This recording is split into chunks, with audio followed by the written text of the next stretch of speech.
So just to give you a bit of history of the Métis in northern Saskatchewan and the stories that were told to me as a child. The story sort of goes this way. We became Métis people as a result of the fur trade. Isle La Crosse was established as a community in 1776 by the Hudson Bay Company.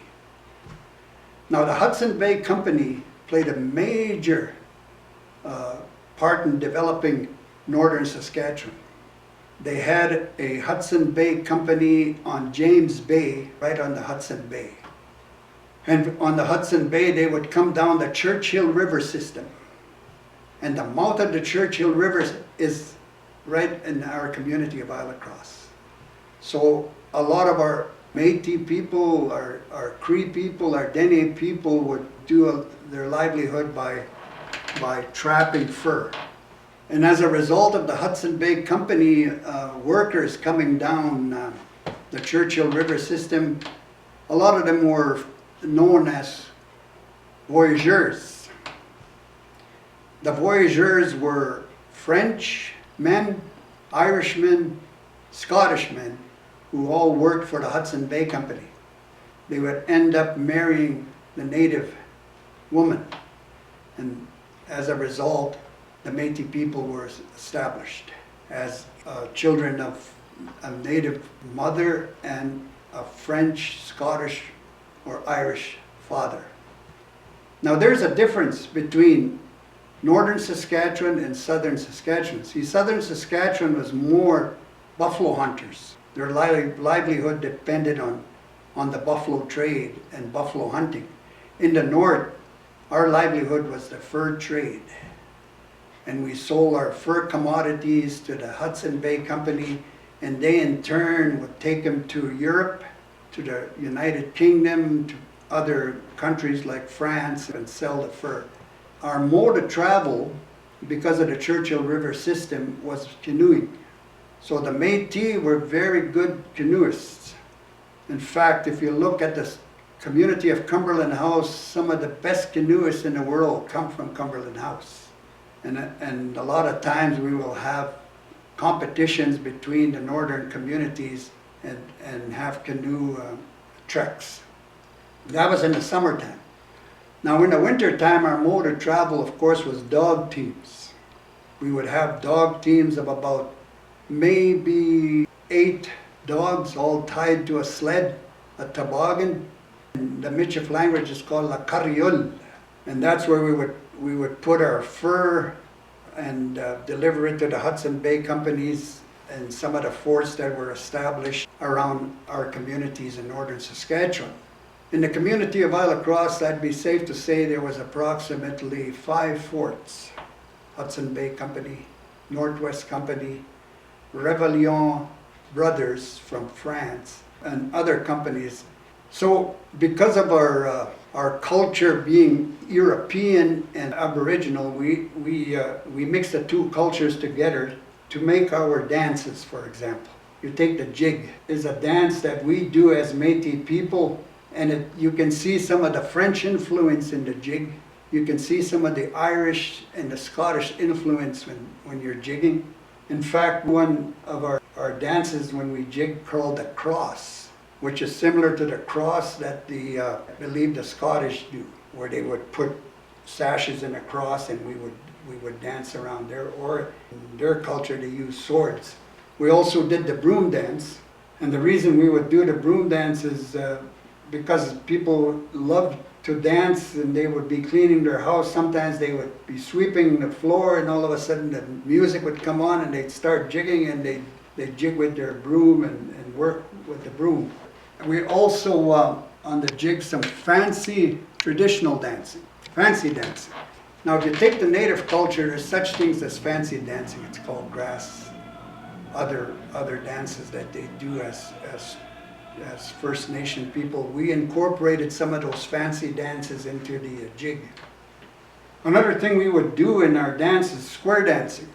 We did a lot of square dancing. So we developed, I would say, 3 major dances as Métis people in northern Saskatchewan. One is called the duck dance, which is Sisip Simwin in the Michif language. Sisip is duck.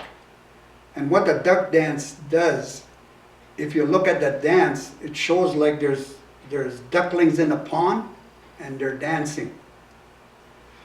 Another one we do is the drops of brandy. That's another traditional Métis dance that we did. It's called Kwaskwip Simwin, which means pulling your partner in, hooking your partner in.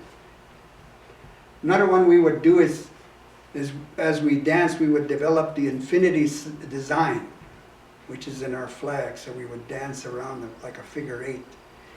We would actually weave a sash sometimes if we had wool and stuff during the dance, called the infinity design. Our music, of course, was fiddle and guitars. And the fiddle player, they used to challenge each other for hours to see who was the best fiddler. So many times they'd play for hours and hours, challenging each other.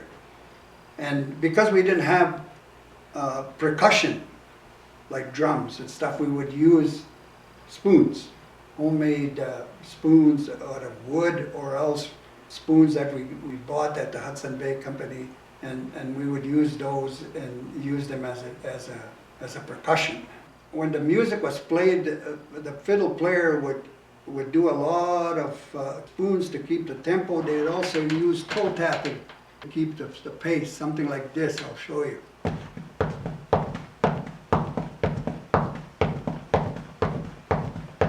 So that way he'd tap like that with his toes to keep the rhythm. That is our music. Now, our language, of course, was the Michif language. It was a unique language.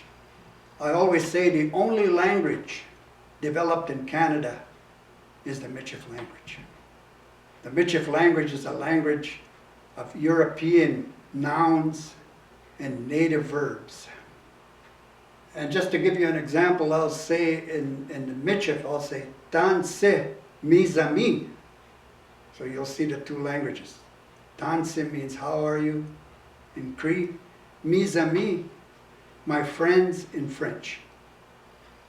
And that's the language we speak yet today in northern Saskatchewan. That language is actually spoken in southern Saskatchewan also, and in Manitoba, and in the west. Now, we developed our clothing when I was a young boy, and because we were independent people, we had to make our own clothing. And we made our own clothing from our majestic animal, the moose. You see, the southern Métis used to make their clothing out of buffalo hide. In northern Saskatchewan, we made our clothing out of moose hide. So we used the two animals to clothe us. And with the moose hide, we would make moose hide jackets. Of course, our mothers, being part European and native, were very colorful, so they do a lot of beadwork, real colorful beadworks. A lot of the beadwork was flowers like fleur-de-lis, which is French, and other flowers that you would see on the ground. That's how they would make their beadwork. For our footwear, we wore wraparounds made out of moose hide. Sometimes we would, in order for them to be warm in the winter, they'd put rabbit fur inside. And if the Hudson Bay Company had sheepskin, sometimes they'd put sheepskin fur inside. Wraparounds were really warm. And in the summer we wore moccasins. Beautiful beadwork on them, and they were made out of moose hide. And when we went to church, for example, we were encouraged to wear real fancy vests. You see them to these days, they have vests that were all beaded. So, like I said before, because we were independent people, our woman would make all our clothing, our jeans, our shirts, our ribbon shirts. They were colorful. So we didn't buy that much clothing in any of the Hudson Bay Company stores. We would buy the material and they would make our clothing. Sometimes they would make fancy Hudson Bay jackets, capus, les capus, made out of Hudson Bay blanket. And then in respect to the woman used to wear mucklucks. real beautiful mukluks made out of deer hide. And a lot of the deer hide was soft and it kind of looked kind of a light color. They would put beading on it. They'd also design it with fur, and then they would put pom-poms, fancy ones, they would tie. And that's what they would wear. So the men would wear wraparounds in the winter, the women would wear mukluks. And then of course the women also wore things like shawls. And the shawls that the northern woman wore is a result of the shawls that the French European women wore. So as a result of that culture, the Métis adopted the shawl from the French. So we had some beautiful blue shawls, red shawls, black shawls, and all designed with beautiful lacing on them and so forth. And then, of course, the women also wore scarves, especially when they went to church. You couldn't enter the church without wearing a beautiful scarf. Their dresses would be, I would say, knee length. They had ribbon and lace on the dress. And a lot of the dress was beautiful patterns and so forth, material that they would purchase from the Hudson Bay Company, and they'd make their own dresses. Odd times, you would find one that would be made out of deer hide, a deer hide dress with les franges, fringes on it. And that was basically the woman's dress at the time.